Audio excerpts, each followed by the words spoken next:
noite, gente. Boa noite. Paz seja convosco. Amém. Glória a Deus, irmãos. Pense num dia quente hoje, né? Só que você está passando. Glória a Deus. Pode sentar um pouquinho no seu lugar?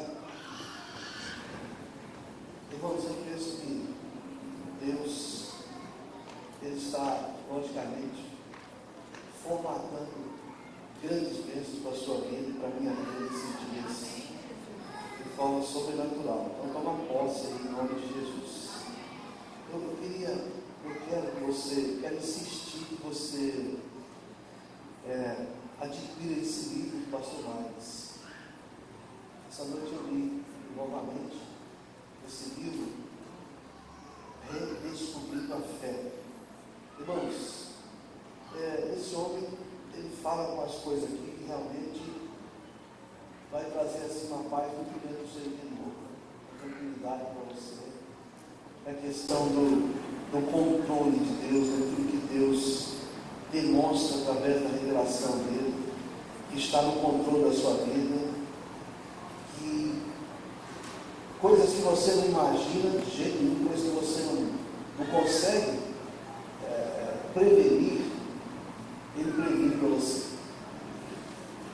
A gente sabe que nós temos um problema muito grande, nós somos bastante precipitados, todos nós gostamos das coisas para ontem, e às vezes os nossos planos por isso não dá muito certo, nós não gostamos de esperar a resposta de Deus, nós gostamos, às vezes nós pressionamos Deus, melhor dizendo, para que Ele nos dê resposta no nosso tempo, nós queremos a coisa do nosso jeito, e na verdade, quando nós deixamos e fazemos a nossa parte, é óbvio, né?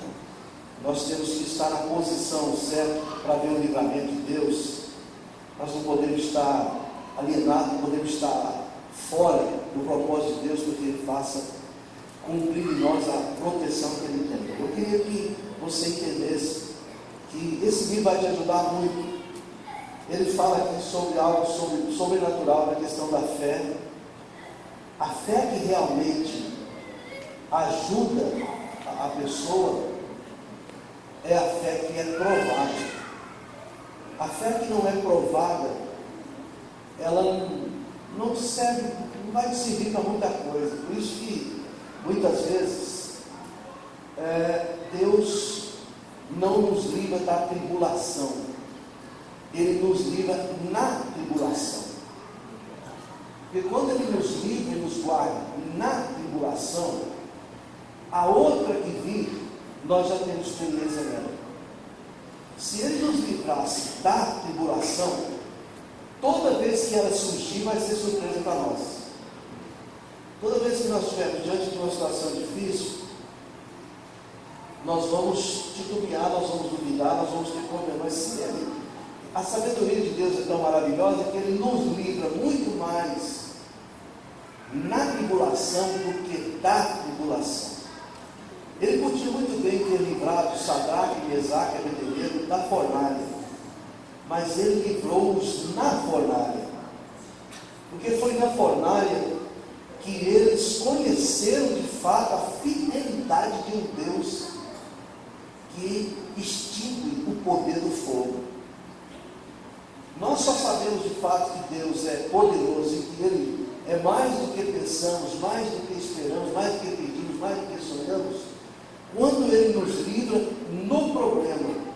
Aí na sua Bíblia, eu quero que você leia, antes de nós falarmos um pouquinho do livro aqui, no livro do profeta menor, Naum. Eu queria que você abrisse a sua Bíblia para você. Eu já preguei isso aqui muitas vezes, mas eu quero compartilhar com você essa questão. Nós vamos comparar dois textos aqui, para você ver o quanto é maravilhoso você confiar em Deus.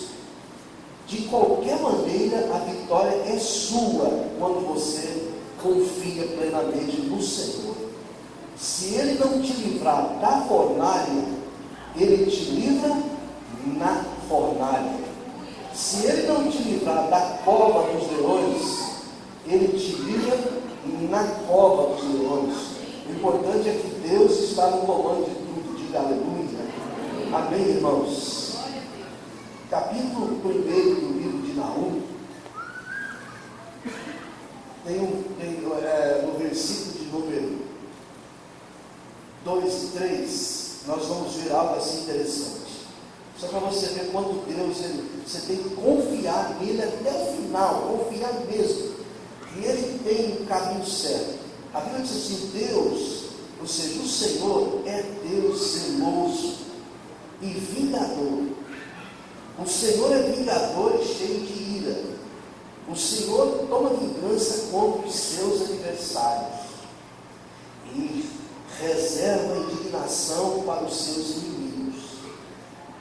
Agora preste atenção no 3. O Senhor é tardio em irar-se, mas grande em poder, jamais inocente o culpado.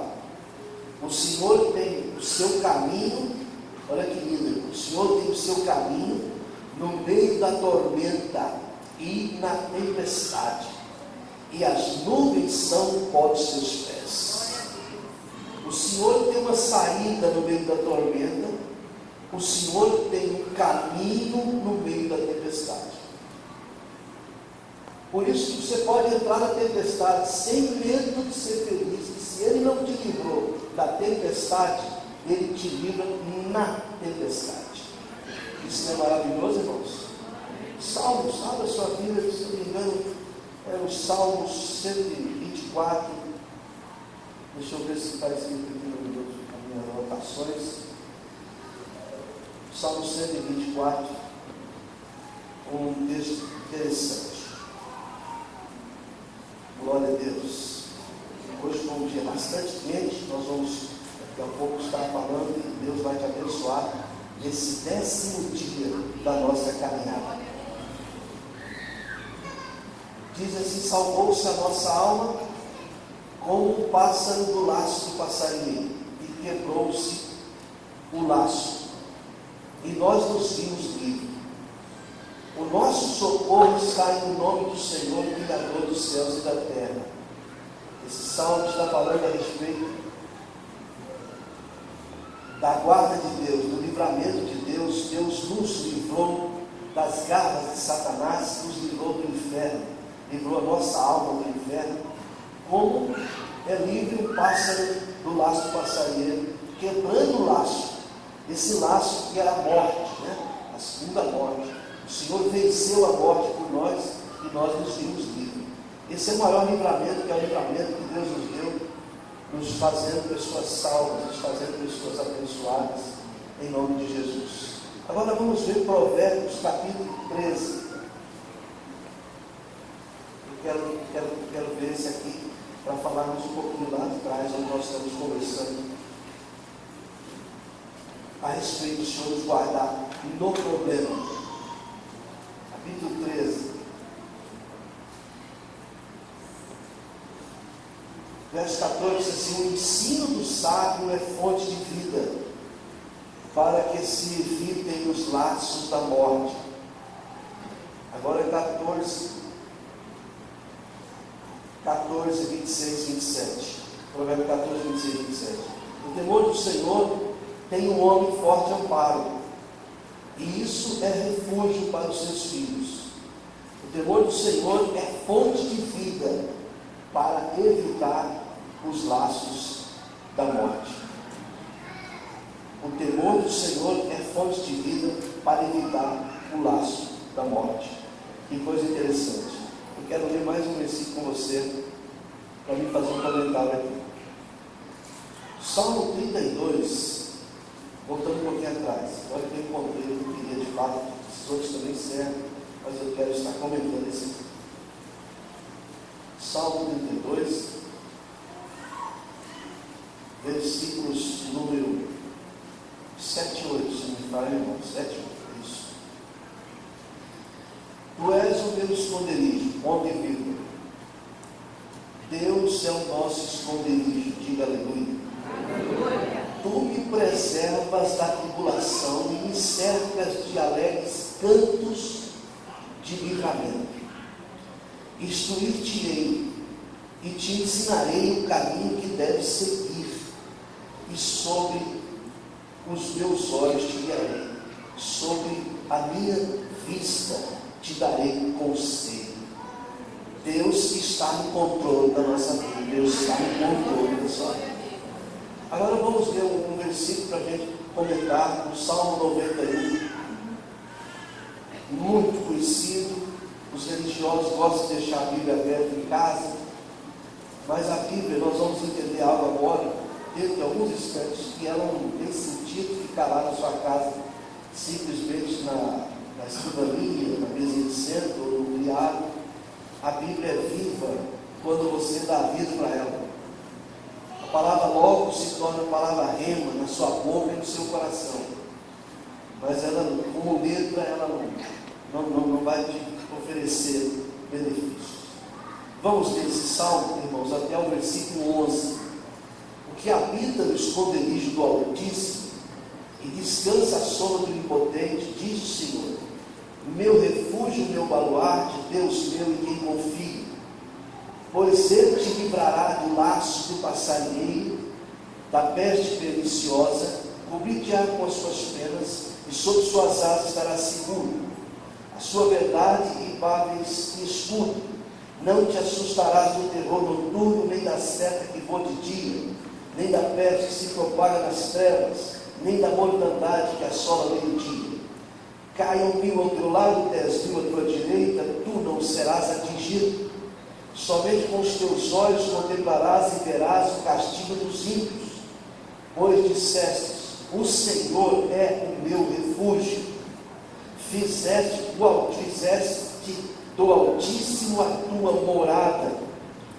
Nenhum mal te sucederá, praga nenhuma chegará à sua tenda ou à sua casa, porque aos seus anjos, Deus aos seus anjos, dará ordem a teu respeito, para que te guardem em todos os teus caminhos. Novo Testamento,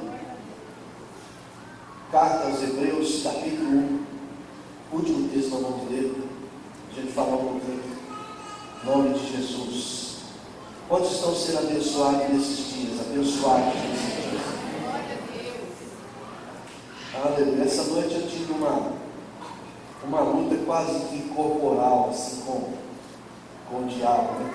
Ele acha que me assusta, se transfigurando em figura de gente, de pessoas, querendo me amedrontar. Primeiro, não tem poder de me pegar de dia, acordado, ele tenta pegar no sonho, tentando fazer algumas ameaças, mas a vitória já é nossa pelo sangue do Senhor. Verso 13 do capítulo 1 de Hebreus: ora, o qual dos anjos jamais disse: assenta-te à minha direita, até que eu ponha os teus inimigos por estrado dos teus pés. Não são todos estes, está falando dos anjos, não são todos eles, não são todos os anjos, espíritos ministradores enviados para serviço a favor dos que hão de herdar a salvação?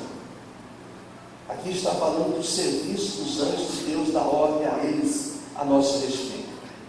Agora eu não quero aqui, irmãos, criar eu não quero fazer apologia à crença em anjos, até porque você não deve idolatrar. Os próprios anjos não aceitam nenhum tipo de adoração, nenhum tipo de veneração.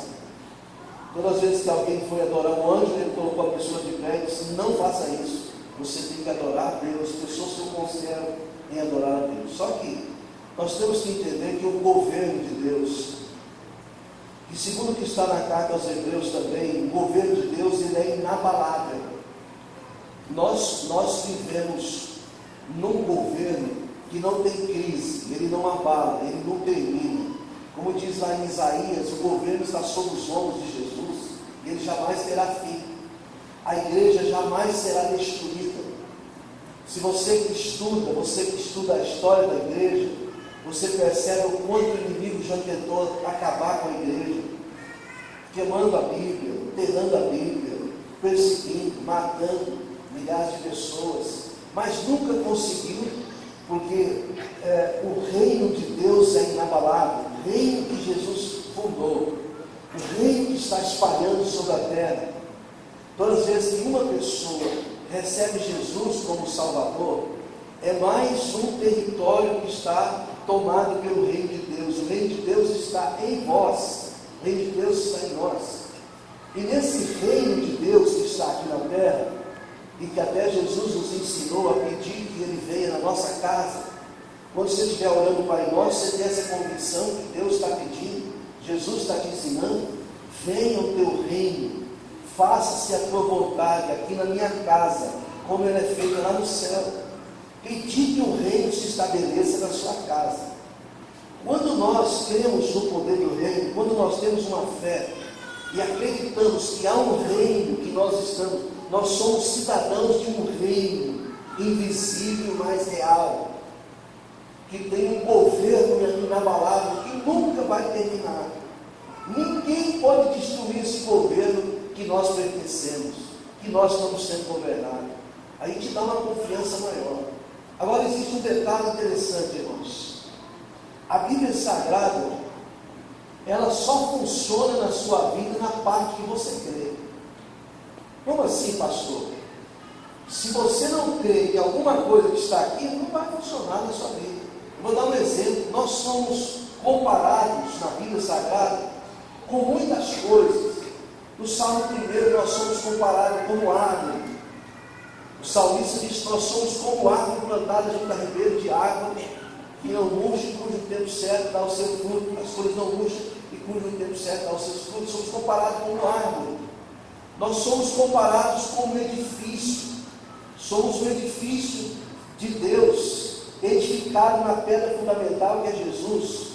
Pedro diz que nós somos pedras vivas, edificadas na pedra angular, na pedra real. Nós somos comparados a uma cidade. É impossível esconder uma cidade edificada sobre montanhas. Sobre a montanha é impossível você esconder o Deus que está em você, o Deus que você serve, a luz que está em você. Somos comparados a uma cidade. Somos comparados a uma casa. Aquele que edificou a casa sobre a rocha, aquele que ouve e pratica como aquele que edificou a casa sobre a rocha, aquele que edifica a vida na prática da palavra. Então vamos parar um pouquinho, nós vamos pensar em você como uma casa. Vamos supor que todos nós somos casa de Deus. E essa casa tem vários cômodos, ela tem vários compartimentos. Tem o compartimento das emoções, tem o compartimento espiritual, tem o compartimento da sua fé na cura divina, tem o compartimento da sua fé na proteção divina. Mas vamos supor que você, como tem algumas seitas, algumas religiões, que não acreditam na cura divina.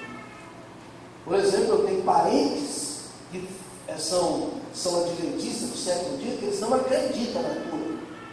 Eles não creem que Jesus cura como nós acreditamos. Eles não creem na cura divina. Então a Bíblia vai perder seu valor porque eles não creem? Não, a Bíblia continua a mesma. Você crê ou não crê na Bíblia é real, é verdade. Você crê ou não crê no Deus é real, é verdadeiro. Isso não vai impedir nada do que vai acontecer ou deixar de acontecer. Mas você deixa de ter o privilégio daquilo que você não crê. Vou dar um exemplo. A parte que você não crê na sua vida fica escura, fica sem vida, fica sem irrigação. Por exemplo, a Bíblia me dá o mapa da minha edificação. Eu posso edificar a minha casa na instrução da Bíblia. Então eu posso crer na cura divina de serei curado, no livramento de Deus terei um livramento, nas emoções que Deus prepara tudo para mim na minha vida emocional e vai acontecer. Deus me dá vitória na vida espiritual. Enfim, se eu acreditar, todos os cômodos da minha casa está iluminado, está atento aos benefícios da Bíblia. Agora vamos supor que eu acredito em parte da Bíblia. Eu vou usufruir só de parte dela. Não estou falando de salvação. Salvação é um ato de você aceitar Jesus como Senhor e Salvador da sua vida e nascer de novo, seu espírito ser recriado. Mas a questão de viver no reino, os benefícios do reino, é o que nós vamos falar aqui. Eles só serão colocados na sua conta se você aceitar isso, se você crer nisso. Por exemplo, eu só vou ter privilégio hoje sobre a cura divina se eu acreditar que eu serei curado. Mas eu não estou limitando a Bíblia? Não, Senhor, eu estou limitando. Vamos comparar a Bíblia com as cataratas de Foz do Iguaçu. Eu chego lá com um baldinho, saio com ele cheio. Chega alguém lá com um tambor, sai com ele cheio. Chega alguém lá com um caminhão-pipa, sai com ele cheio. O tamanho da fé é o tamanho da retirada. Aí chega eu lá e não retiro nada. Vamos supor que eu fico lá e saio com sede. A água não deixou de estar lá. Aquela água é para saciar a sede, porém a pessoa escolheu não beber. Existem muitas pessoas que elas acham que Deus está ocupado com coisas mais sérias, com coisas mais importantes, do que ficar te guardando em coisas pequenas. Ficar te guardando no trânsito, te guardando em casa, te guardando no emprego, te livrando de laços, te livrando de tramóias, de trampas do diabo. Acho que Deus, Ele é um governo que Ele não atende nessa área de particularidade, de detalhezinho da sua vida. Temos que não crer. Mas quando você acredita que Deus dá ordem aos anjos a teu respeito, e os anjos, eles são funcionários do reino de Deus, eles estão a serviço da igreja. Não é para a igreja mandar neles, não. Não é para a igreja dizer, ó, o anjo vai lá e vem cá. Isso é heresia. É a pessoa ora, a pessoa submete ao rei, e o rei determina anjos para cuidar dela. Nós estamos sendo cuidados por anjos de Deus. Estamos sendo, e a coisa que é interessante, cuidar dos teus anjos que estão a serviço de Deus e abrem porta. Abre sua Bíblia aí, vamos ver um texto que está vindo aqui, Daniel capítulo 4, em nome de Jesus. Vamos ver o que Nabucodonosor fala aqui quando ele volta a si e confessa o seu pecado e entra de novo na presença de Deus. Capítulo 4.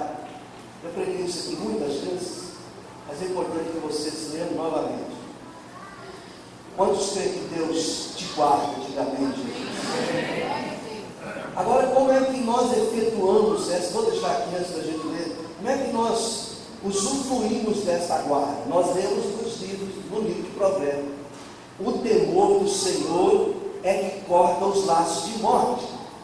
Quando eu temo a Deus, quando eu temo o Senhor, quando eu faço a vontade do Senhor, eu crio, vamos dizer assim, alguma coisa, eu crio uma responsabilidade em Deus me proteger. Não que eu estou forçando Ele que eu fiz, ganhei Ele que eu fiz, não. Porque eu estou dentro do propósito do reino que Ele estabeleceu nessa terra. Então eu serei governado por Ele. Estou debaixo do seu governo. Estou guardado por Ele. E aí nós vamos ver várias coisas aqui para frente. Como é que Deus age nessa questão de usar os anjos, de usar o que Ele quer, o que Ele bem quer. Deixa eu encontrar aqui, assim, verso 35 do capítulo 4 de Daniel. Acharam aí, irmãos? Ele inspirado, ele diz assim: todos os moradores da terra são por ele reputados em nada. Quer dizer, equivalente, se comparando a Deus, lembra das palavras de Jeremias 32, 17 e 27. No capítulo 32, do versículo 17, Jeremias faz uma pergunta: Senhor, porventura há alguma coisa demasiadamente maravilhosa para ti? No 27 ele responde: eu sou o Senhor que fiz os céus e a terra. Porventura teria alguma coisa demasiadamente maravilhosa para mim? Então nada se compara a Deus. Ele está dizendo aqui que os moradores da terra são por ele reputados em nada, e parando a Deus reputados em nada. E segundo a sua vontade, presta bem atenção, e segundo a sua vontade, ele opera com os exércitos do céu e os moradores da terra. Não há quem lhe possa deter a mão, nem lhe dizer o que fazer, ou lhe dizer o que fazes. Vamos parar um pouquinho nesse versículo. Ele usa os exércitos do céu e os moradores da terra. Deus tem um reino estabelecido aqui, que governa no mundo espiritual. Que quando a gente ouve, quando a gente está aceito, Deus não manda onde Ele não governa. Deus não manda onde Ele não aceita. Alguém diz assim: Deus está no comando de tudo. Tem que ter muito cuidado para falar isso. Deus está no comando de quem tem temor, de quem submete a Ele. A chave da morte, os que têm temor e submete a Deus, está na mão de Cristo. Mas a chave da morte do ímpio está na mão do diabo. Quantas vezes a gente vai em alguns funerais de jovens de 18 anos de idade, e lá tem uma mamãe desesperada chorando em cima do caixão e dizendo assim: por que Deus fez isso comigo? Por que Deus permitiu isso? Se revolta contra Deus. Outro dia uma pessoa me ligou e disse para mim: pastor, eu fui fazer uma visita numa casa, mas me dei mal, fui falar de Jesus, a pessoa está revoltada. A pessoa se revolta contra Deus porque ela quer que o reino de Deus tenha sentido onde Ele não governa, onde não é aceito o seu governo.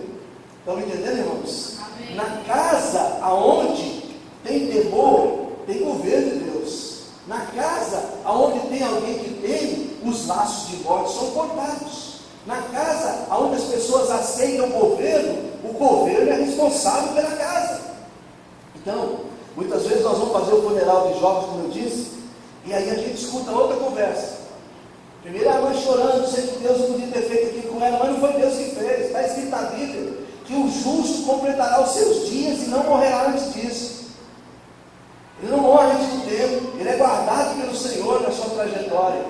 Mas o ímpio morre cedo por causa da desobediência. Aí você escuta uma outra conversa de alguém mais distante, porque a mãe dizendo assim: olha, esse moço não ouvia ninguém. Já viu um testemunho assim? Esse moço não escutava ninguém. Esse moço não ouvia pai, não ouvia mãe, muito menos igreja, muito menos Bíblia. Não escutava ninguém. Por isso que ele morreu com 18 anos. Por isso que ele morreu. Lógico que eu estou falando aqui de fatalidades que não tem nada a ver com isso aqui. Vou dar um exemplo aqui que aconteceu há pouco tempo atrás. Já contei isso aqui. Eu não gosto de fazer isso. Eu não gosto de tomar lanche nem nada em qualquer lugar. Eu não frequento qualquer lugar. Mas um dia nós saímos daqui e fomos tomar um lanche aqui. E eu falo com a minha família: nunca sente de calçada.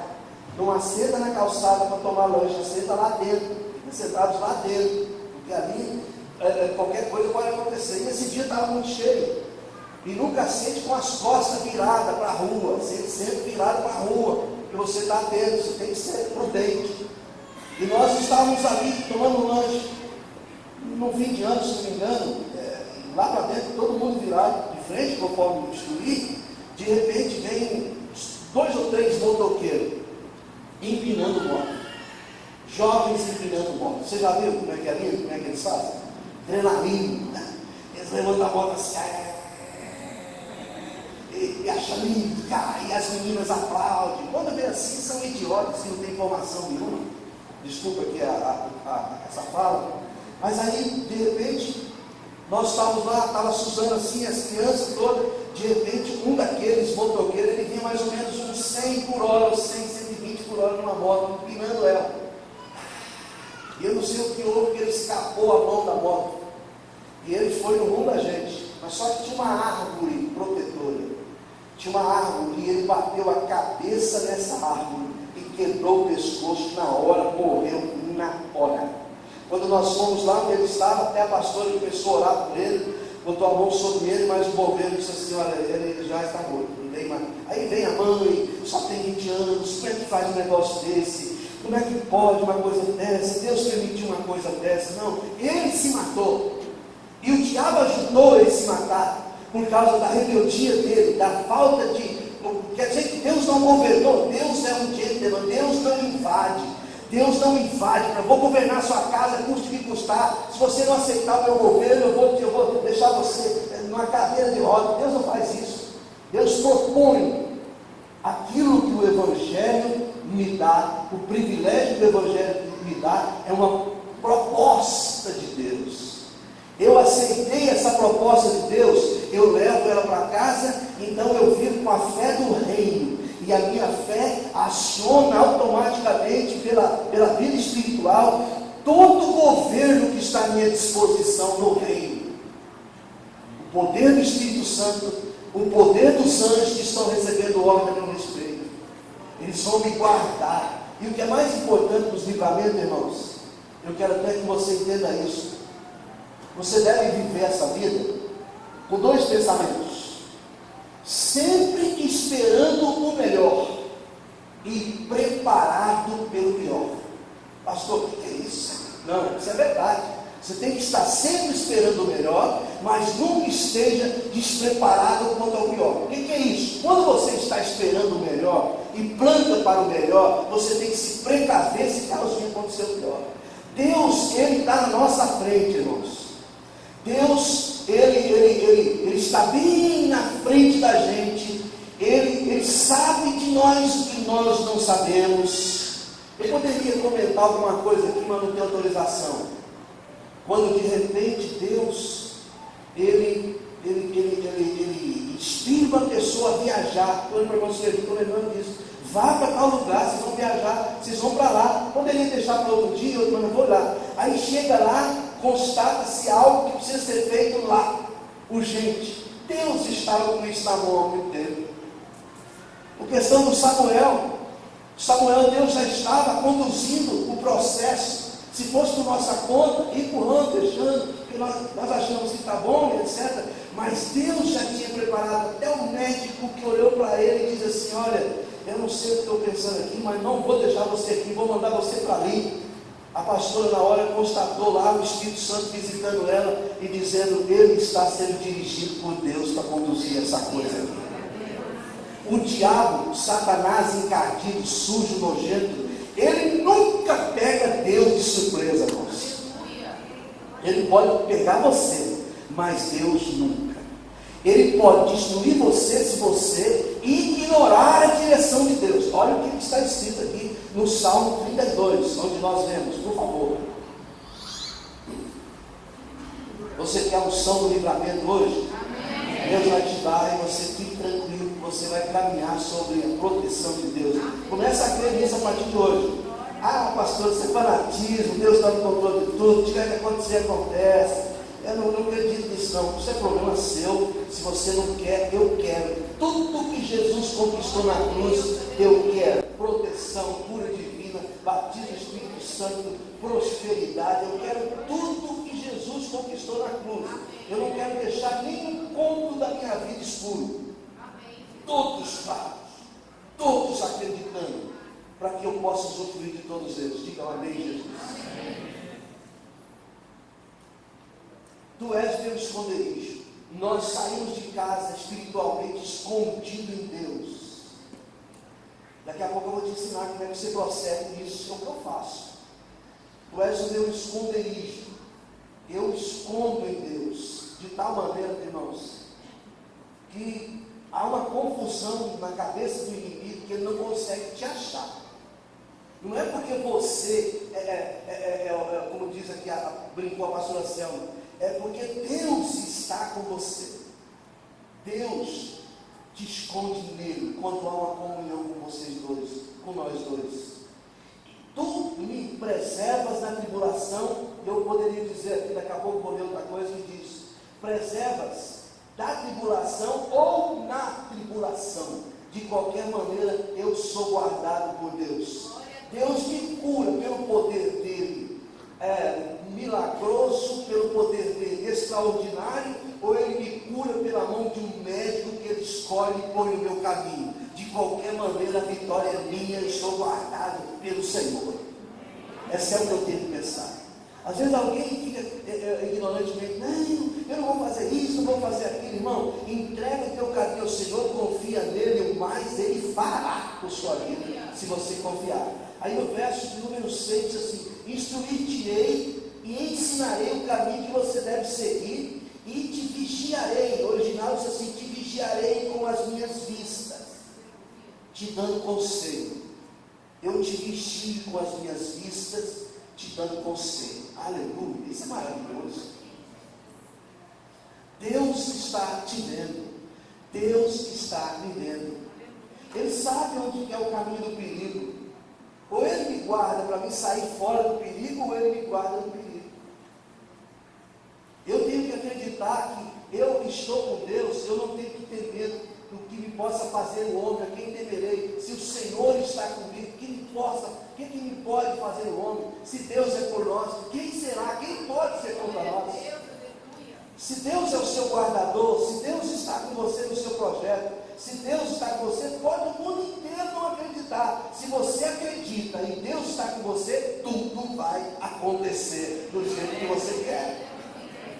Muitas vezes o inimigo, ele não trabalha te atacando, ele trabalha te confundindo, tentando fazer você desviar o seu foco. Então você tem que entender, querido irmão que está aqui nessa noite. Deixa eu te dar aqui seis coisas para você, se você puder anotar, que o pastor Mário escreveu aqui, para você caminhar seguro. Daqui a pouco eu vou falar de alguns livramentos, não é? Algumas coisas que acontecem. Deus trabalhando na nossa vida, Ele te livrará do laço do passarinheiro. Eu gosto dessa versão, do laço do passarinheiro. O que é um laço? O laço é um trama, é um projeto de Satanás para te pegar. Eu, quando criança de 10 anos, eu e meu pai, nós íamos para aquelas margens do prédio, armar laços para pegar saracura. Nós arrumávamos uma verga bem forte, eu já falei isso aqui, uma verga bem forte mesmo. Puxava, eu ficava segurando a verga para ele fazer, aí ele fazia um coxinho, fazia direitinho, um laço de barbante encerado, e punha milho no coxinho, e fazia uma carreira de milho assim, indo lá para dentro do mar. Esse é o trampo para pegar o passo.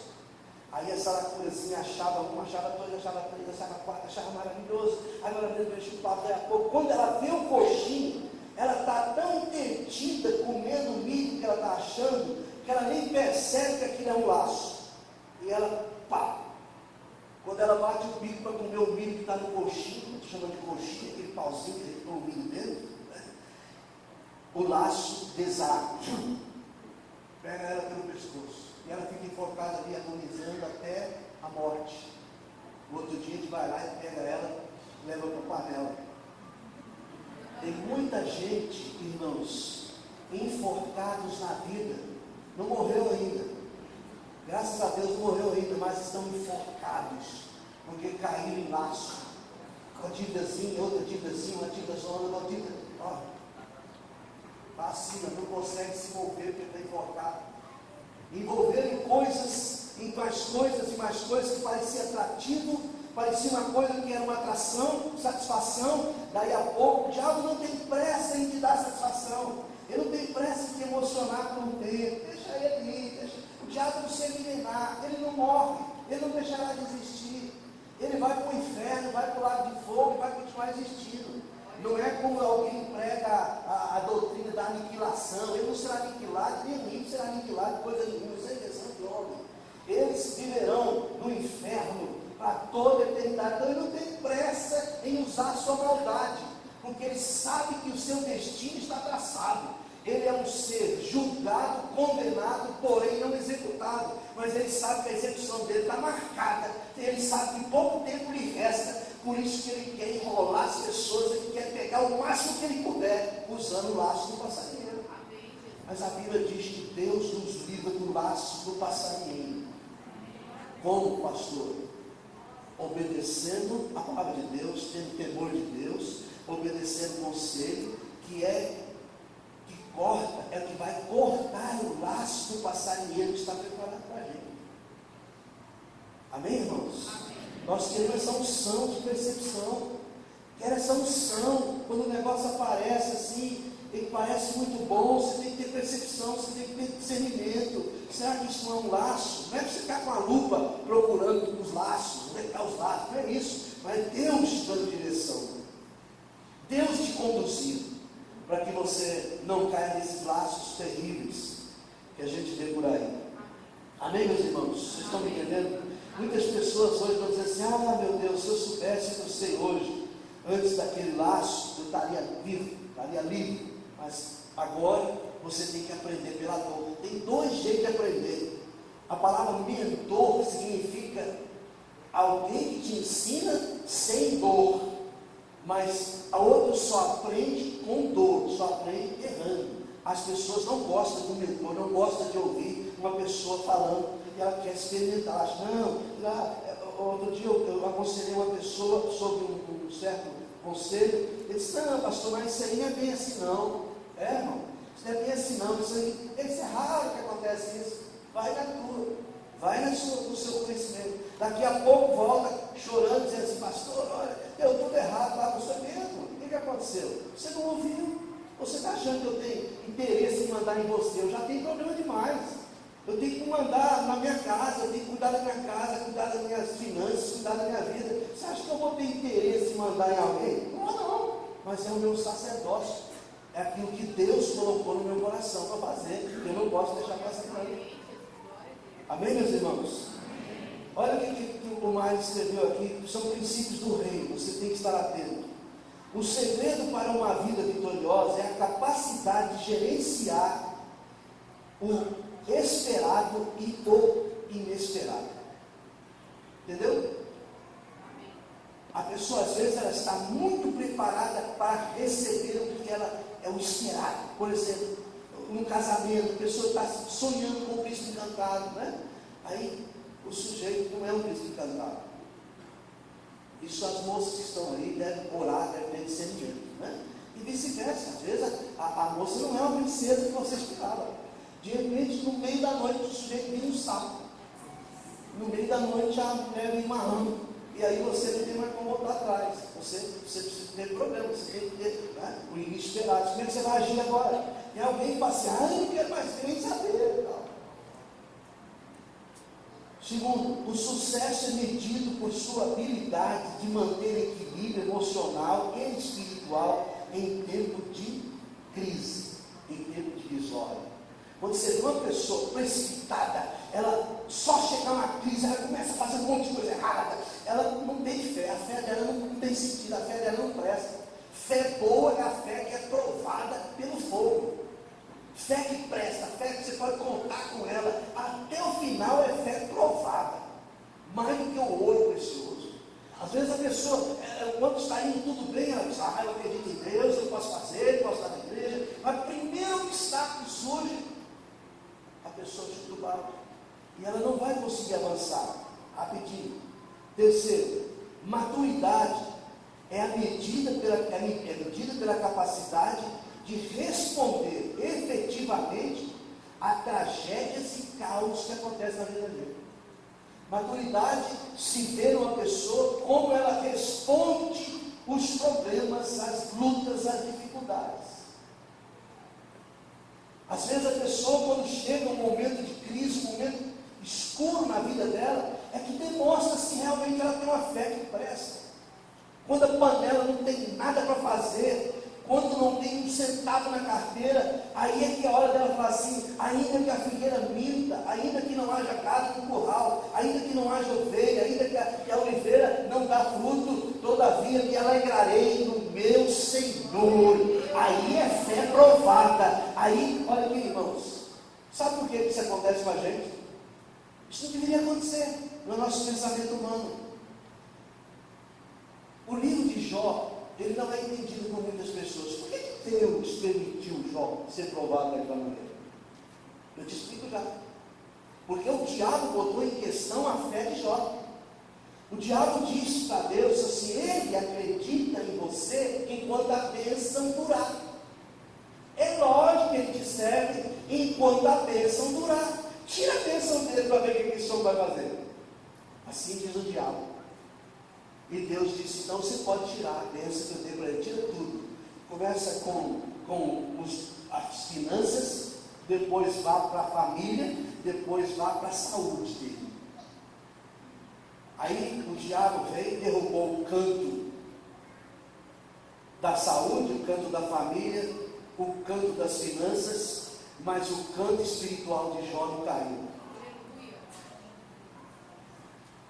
Nada fez Jó blasfemar, nada, o diabo caiu no queixo, o diabo ficou endemoniado, quando ele viu que Jó não cria em Deus. A fé de Jó não era com base em circunstância e nem naquilo que Deus dava para ele. A fé de Jó era no Deus da bênção e não na bênção de Deus.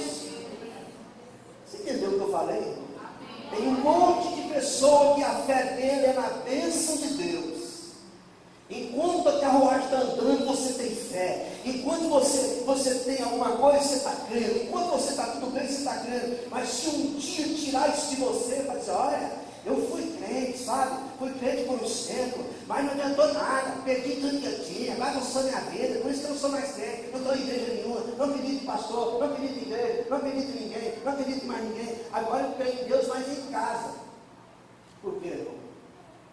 Porque não estava preparado para ser provado na fé, não estava preparado para ver se de fato a sua fé é em Deus. Eu gosto quando Jesus pergunta assim para os discípulos: tendes fé em Deus? Você fica assim, meio de queixo caído. Tendes fé em Deus? Ou você tem fé no pão que eu multipliquei? Ou você tem fé no milagre que eu fiz? Ou você tem fé em quê? Ou você tem fé em Deus? A nossa fé tem que estar em Deus.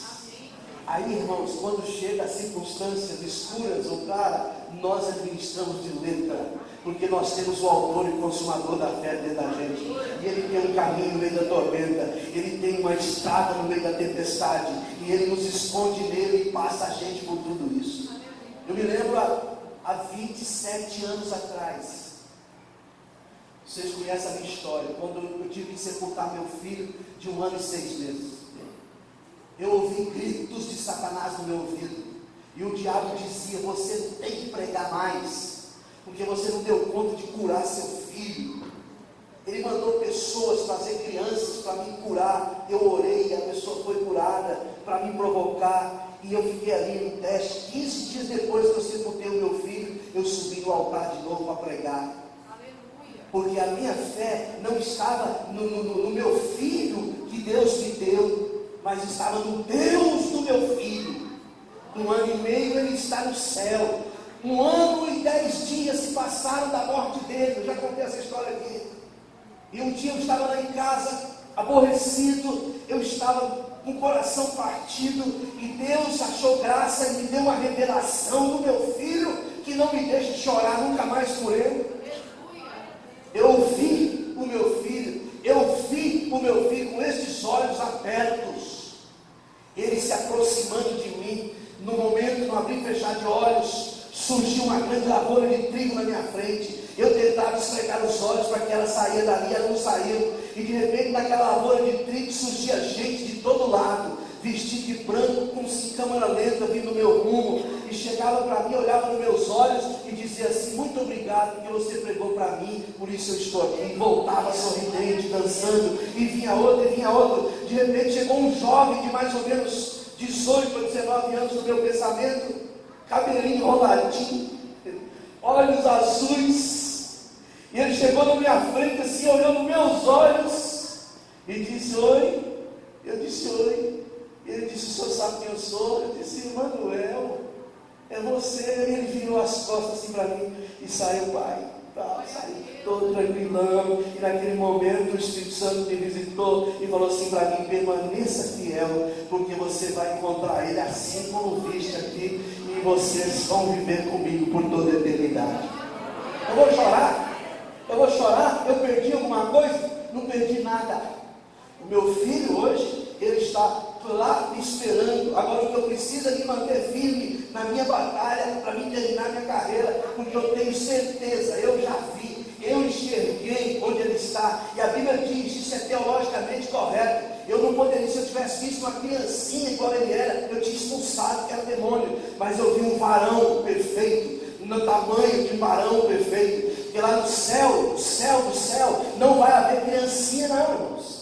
Criança vai ter no milênio, depois da grande tribulação. Isso é outra história, mas no céu eterno não vai haver criança. Haverá um reino, e haverá sacerdotes, haverá gente, família. Todos nós estaremos ali eternamente, semelhante aos anjos, parecido com Cristo, seremos semelhante a Ele, e a eternidade vai ser a nossa morada por todo sempre. É nesse Deus que a gente tem que crer. Não é um Deus que dá um barracão, dá uma casa, dá um carro, dá uma camisa, dá um dinheiro, dá um emprego. Tudo isso é maravilhoso, tudo isso faz parte do reino, tudo isso é direito que Jesus conquistou na cruz. Mas uma coisa você tem que ter certeza: separe Deus das bênçãos e apaixone por Deus, e você terá todas as bênçãos. A maturidade é medida pela capacidade de responder efetivamente tragédias e caos. Sua fé é apurada no meio de provações. Tiago até manda a gente se alegrar nas provações. cantar nas provações, porque uma vez passando por elas, você não é mais o mesmo.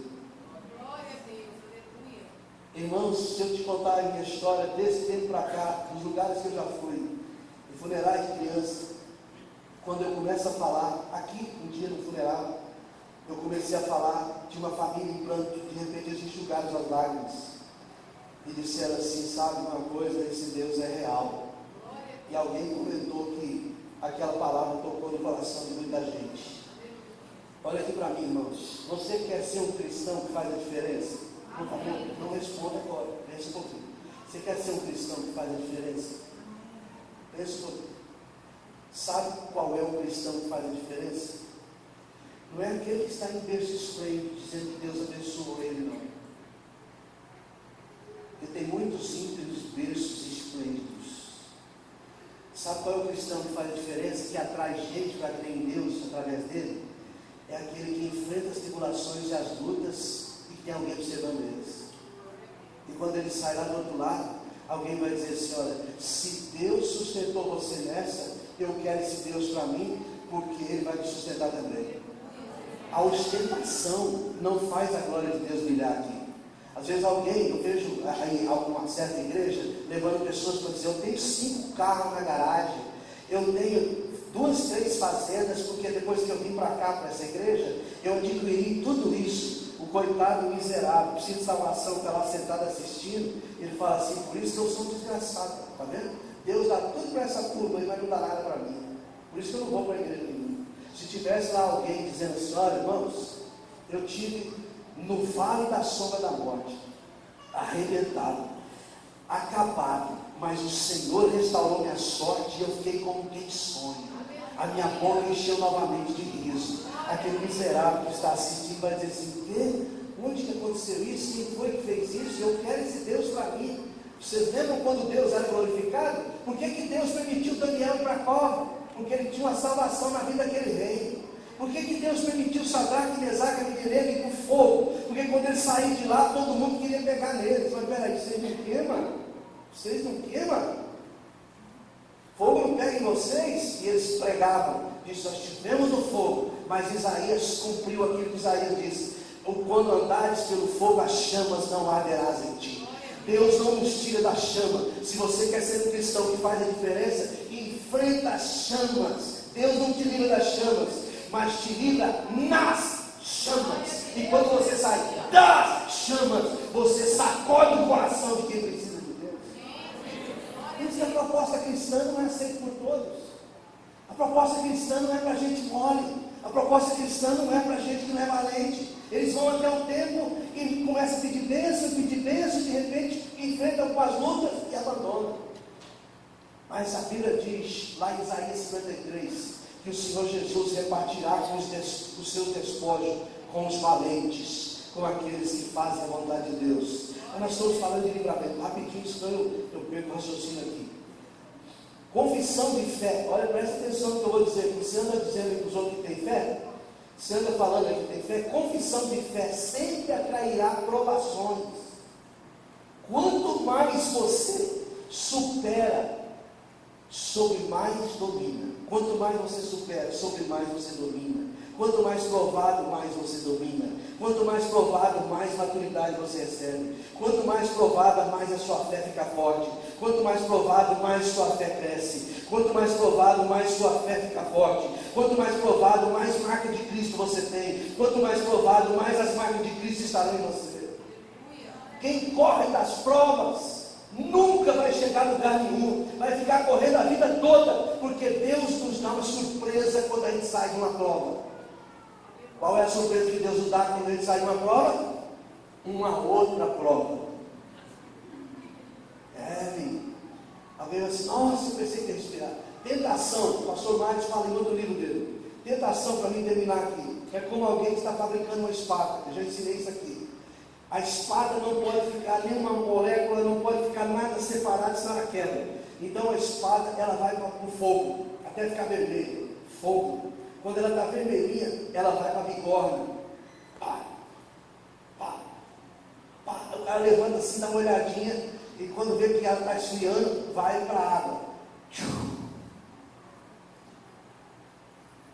Aí ele olha de novo, fogo, bigorna, água, fogo, bigorna, água. Estou falando com alguém aí? Você está no fogo, bigorna. Quando chega a bênção, meu Deus, aleluia, recebi, glória a Deus, consegui, alcancei, aleluia. Aí você abre o olho, fogo. Mas Senhor, sai da onde? Fogo. Por que, Senhor? Está cheio de molécula. Você quebra. Se você for enfrentar a vida desse jeito, você quebra. Tem um monte de gente quebrado lá fora porque não estava preparado. Saiu do fogo, veio a bigorna, apelou, brigou, pulou na água e não saiu mais dela. Não me tira dessa água não. Mas você tem que ir para a bigorna. Não me tira dessa água não, porque está bom demais. Mas você está tudo. Não, fé, vamos terminar, irmãos. Quanto mais você é provado, mais a sua fé fica boa. Quer uma fé boa? Não, pastor, eu prefiro aquela fezinha. Deus buscar Deus está ótimo. Mas Deus quer te dar uma fé da mão da melancia. A perseverança durante a provação prepara-o para a promoção. A nossa perseverança durante a provação nos prepara para a promoção. Agora vamos ler o último versículo para a gente orar pelo livramento e ungir você. Diga aleluia. Esse assunto não é muito bom, né, irmãos? Pastor, se eu for mais provado que eu já sou, tem gente que eles vivem o tempo todo reclamando, chorando, não quer ser provado. Quando enfrenta qualquer dificuldade, pensa que é a igreja, pensa que é o pastor, vou mudar de igreja, vou para um lugar melhor, vou mudar. Não, você tem que encarar de frente e dizer, Senhor, eu estou aqui, eu preciso criar um elo contigo. Eu preciso que o Senhor me esconda em ti nessa batalha. Verso 3. Pois ele te livrará do laço do passarinho e da peste perniciosa. Deus está pronto para te livrar. Agora me escuta, quando você for sair de casa, tenha o capricho de orar. Quando você for fazer um negócio, tenha o capricho de orar primeiro. Ora um pouquinho. Pelo menos uma oraçãozinha, faça por favor. Quando você for resolver um problema que você tem alguma suspeita que vai dar alguma coisa errada, abra sua Bíblia, Isaías 41, do verso 10 ao verso 13. Que se houver alguma artimanha do diabo sendo preparada, ela vai ser cortada. Aí você ora e diz, Senhor, eu tomo posse dessa palavra. Manda o teu livramento na minha frente. Você vai fazer uma viagem, ora no carro. Eu faço isso. Senhor, cobre esse carro com teu sangue, me protege. Que eu chegue antes ou depois dos acidentes. Me guarda na estrada. Me livra daqueles que vêm embriagados, daqueles que têm problema.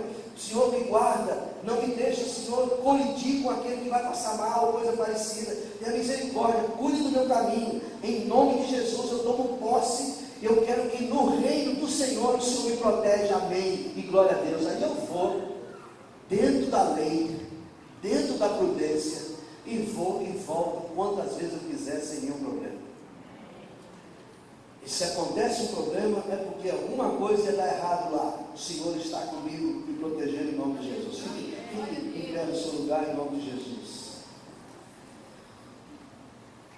Isaías 41, de 11 a 13. Você lê a hora de sair, para viajar, para fazer um negócio, coisa parecida. Não deixa. Paulo fala, irmãos, que se você tiver capricho, o diabo nunca terá vantagem sobre você. Você está entendendo? O diabo não pode ter vantagem sobre você. O Espírito Santo, ele é tão cuidadoso de detalhe, irmãos, que se você ouvir a voz dele, você não cai nem por cilada. O dia que eu fui assaltada numa armada, o Espírito Santo me avisou antes, eu que negligenciei, revelei. Falei com a minha esposa, eu coloquei o carro num lugar assim, falei, bem, aqui é perigoso deixar o carro, o que você acha? Eu achei que eles vão roubar a antena aqui. O Espírito Santo falou para mim, tira esse carro, bota em outro lugar. Não, deixa aqui mesmo, Senhor. Não tem problema nada, aqui tá bom. Aí, ficamos na festa, no aniversário da filhinha do Cristiano, estão lá. Aí na hora de sair, tinha uns playboy lá. Quando eu chego no carro, ó, a água na minha cabeça. Sai, me dá carinha, calma, moço, o que é isso? Calma. Deixa eu pegar o bebê conforto da minha neta que está aí dentro. Se eu te estouro. Não, antes disso, deixa eu pegar o bebê conforto que está aí dentro. sai daqui, senão eu te mato. Eu disse, rapaz, eu peguei conforto aí dentro, você pode levar o carro. Sai daqui, rapaz, eu te mato e tal. Se fosse matar, já não te mataram? E o mais pior de tudo, que eu fiquei sabendo que as armas eram de brinquedo. Mas eu não sabia, eu conheço de arma. E o soldado disse, graças a Deus que você não reagiu, porque tinha outro lá no canteiro com a arma de verdade. Se você reagisse, você estourava. Mas eu fui assaltado, 10 horas da noite, 3 horas da manhã, nós estávamos no carro de volta.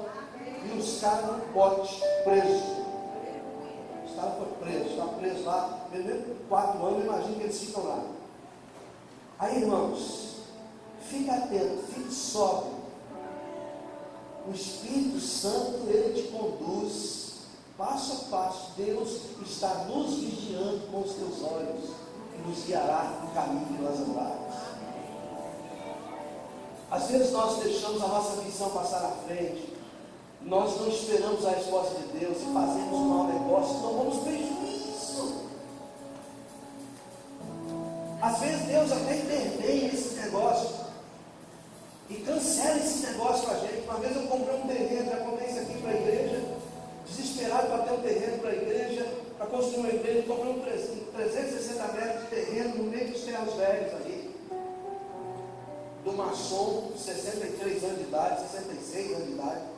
Já contei isso aqui. E eu apaixonei por aquele terreno, apaixonei pela terreno errado. Como é que eu vou fazer uma igreja no meio do ferro? Não tem lugar estacionado, não tem lugar nenhum, não tem tamanho. Como é que cabia esse tanto de gente aqui hoje lá dentro daquele terreno? E eu empolgado. Vamos passar a escritura, o dinheiro me arrumando para pagar a parcela já determinada. Aí o homem me liga e disse assim, pastor, eu tenho uma notícia terrível para te dar. Eu falei, pois não, senhor. Ele disse, eu vou fazer uma coisa para o senhor que eu nunca fiz em 66 anos de idade. E eu fui ficando nervoso antes de falar. Quando ele terminou de falar, eu já estava cuspindo e embora. Ele disse, eu não posso vender o lote para o senhor, mas você está enganado. O senhor não pode, o senhor já vendeu. Nós vamos passar a escritura. Ele disse, pastor, por favor, me entenda. É um negócio de família. Se eu te entregar esse lote, eu vou ter problema com a minha família. Pastor, me perdoa. Eu sou um homem de palavra. Mas pastor, por favor. E eu disse, mas homem de palavra. E comecei a querer falar as besteiras para ele. E era o Espírito Santo dizendo, tira essa porqueira daí, menino. Estou te vigiando com os meus olhos. Que tempo é esse que você vai fazer aí? Que tempo é esse que você vai construir? Você também, muitas vezes, irmão, você já foi como um Balaão. Você chega a escola da jumenta, ela vira e fala assim, você está me batendo. Em vez de você falar assim, nossa, essa bicha nunca falou comigo. Tem alguma coisa errada? Mas você começa a bater de novo nela e dizer, por que você não me leva hoje? Nós ignoramos a voz de Deus e até achamos que Deus é tão amoroso que às vezes nós chamamos os anjos de diabo. É o diabo que está me impedindo esse negócio, mas é Deus, porque Ele te ama e está vigiando com os olhos dele. O livramento do Senhor está sobre nós nessa noite. Graças a Deus por aquele homem que desmanchado o negócio. Aleluia! Se eu tivesse lá naquele cubículozinho no meio do ferro velho, tinha uma congregação de rato hoje. O que tem naquela região é rato. Rato dentro da igreja. Teria esse tempo maravilhoso que nós estamos aqui congregando. Brevemente terá ar-condicionado. Nós vamos estar melhor ainda aqui em nome de Jesus. Mas vamos orar. Glória a Deus, irmãos. Vamos abençoar o mês. Vamos fazer hoje. Vamos abençoar o mês. Cadê os pastores? Já estão aqui? Não, para nós hoje a mão deles. Até me perdi um pouquinho aqui agora. O 10º dia, imagine se fosse mais 4. Eu já estava chamando Jesus de genérico. Vamos hoje a mão de vocês para o livramento. Diga aleluia. Vai glorificando a Deus. Eu não quero terminar tarde. Em nome de Jesus, vai descer e vai ungir, dizer, receba a unção do livramento nas suas mãos, que você seja guardado pelo Senhor em nome de Jesus. Glória a Deus, glória a Deus. Aleluia. Louvado seja o nome de Jesus. Você não terá que ter medo. Deus vai guardar você em nome de Jesus. Louvado seja o nome de Jesus. Graças a Deus, graças a Deus. Isso, vá orando, irmão, vá orando. E sua família é guardada, sua casa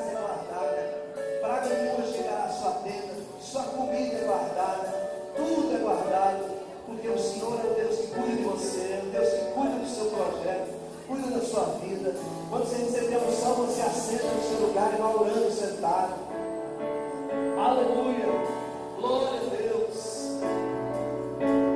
Louvado seja o nome de Jesus.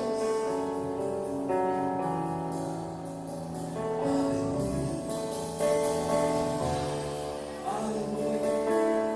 Oh, Espírito Santo, te louvamos por nos guardar, por nos proteger, por estar conosco. És um Deus maravilhoso. Eu creio na tua proteção na minha vida, na vida dos meus filhos.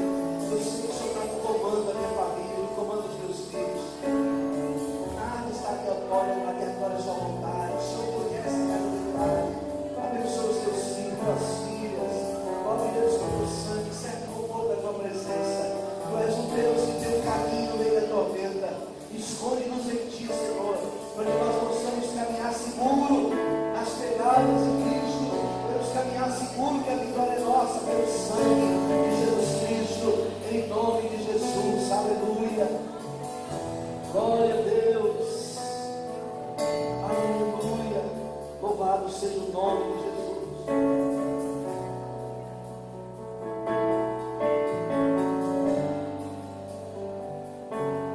Vamos ficar em pé, vamos abençoar o mês de outubro. Esse mês que vai ser um mês de bênção na sua vida. Pai, está escrito na sua palavra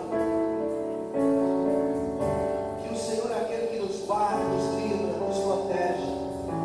Nós queremos abençoar o mês de outubro, ungindo o teu povo nesta hora com o santo livramento.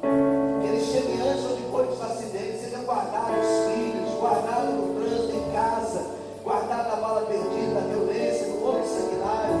Senhor, em nome de Jesus, abençoamos o dia 1º, o dia 2, o dia 3, o dia 4, o dia 5, o dia 6, o dia 7, o dia 8, o dia 9, o dia 10, o dia 11, o dia 12, o dia 13, o dia 14, o dia 15, 16, 17, 18, 19, 20, 21, 22, 23, 24, 25, 26, 27, 28, 29, 30. Senhor, em nome de Jesus, Senhor, em nome de Jesus, consagra esse mês na tua mão. Consagra esse mês para o crescimento, para que teu povo prospere e cresça. Tira todo o laço do inimigo. Nós não admitimos que nenhum mal alcance a nossa vida. Nós não admitimos que nenhum mal chegue à nossa casa.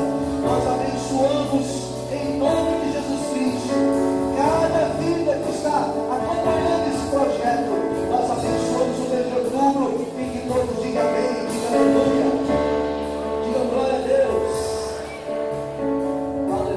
Louvado seja o nome de Jesus.